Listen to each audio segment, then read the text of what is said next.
প্রত্যেকটা বাড়ির বউদের সকালবেলা ঘুম থেকে উঠে একটাই কাজ থাকে যে রান্নাঘরে ঢুকে সে কী রান্না করবে তার বাড়ির লোকের জন্য।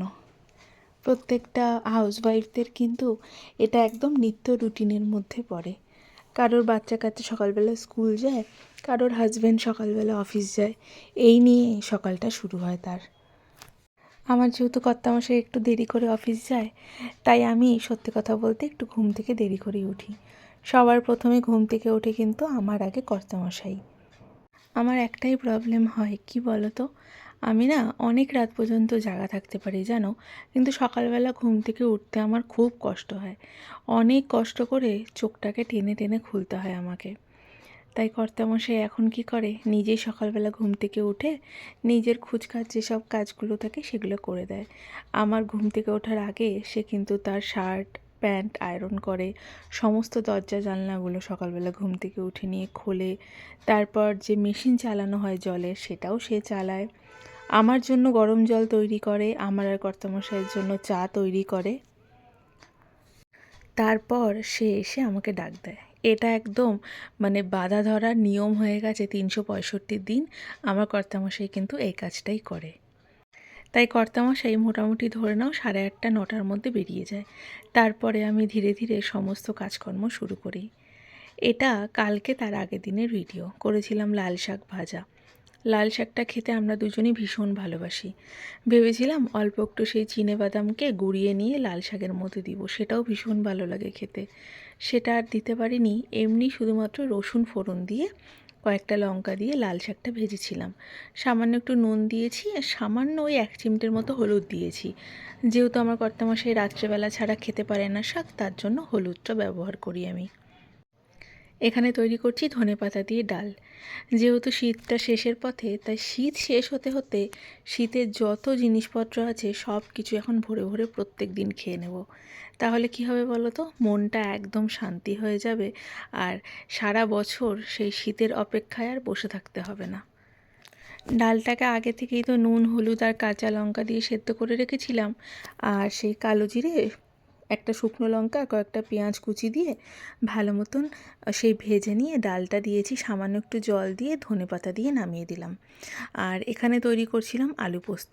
বেশ খানিকটা আলুকে ভালো মতন একটু ভেজে নিয়েছি প্রথমে নুন আর হলুদ দিয়ে। অন্যদিকে পোস্ত আর সামান্য একটু কাঁচা লঙ্কা একটু জল দিয়ে মিক্সিতে পেস্ট করে নিয়েছি। কাঁচা লঙ্কাটা যেহেতু বেশি হয়ে গেছে, তার সঙ্গে জলটাও বেশি হয়ে গেছিলো, তাই দেখতে পাচ্ছ পোস্তগুলো ভালো মতো সেই পেস্ট হতে পারেনি। হয়তো বা শিলপাটাতে বাটলে বেশি ভালো হতো। আমার যে দিদা শাশুড়ি আছে, তিনি ভীষণ সুন্দর আলু পোস্ত রান্না করতো।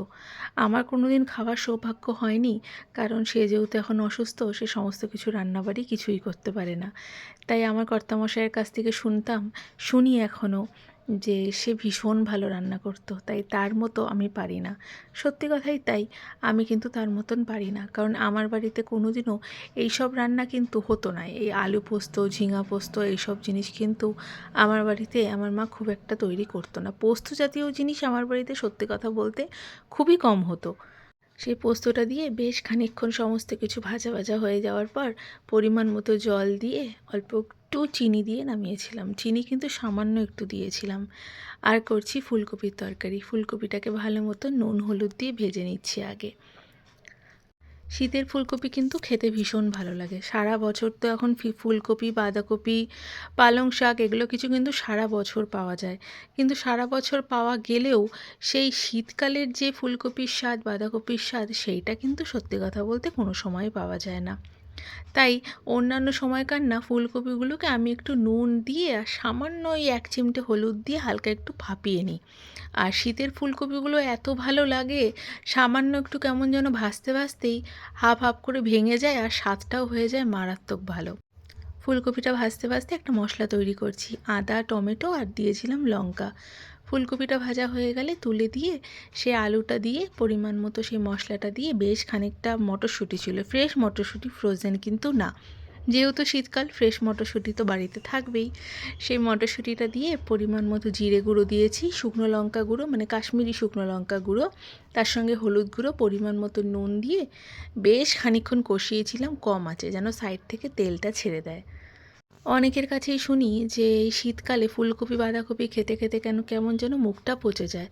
যেরকম আমার মাই সবসময় বলে যে শীতকালে প্রত্যেক দিনই প্রায় ফুলকপি বাঁধাকপি খাচ্ছি, মুখটা আর ভালো লাগছে না। কিন্তু বিশ্বাস করো, আমার ভীষণ ভালো লাগে। আমি যতই খাই ততই মনে হয় আমার কাছে স্বাদটা আরও বেড়ে যায়। তাই আমার ভীষণ ভালো লাগে এই ফুলকপি বাঁধাকপি খেতে।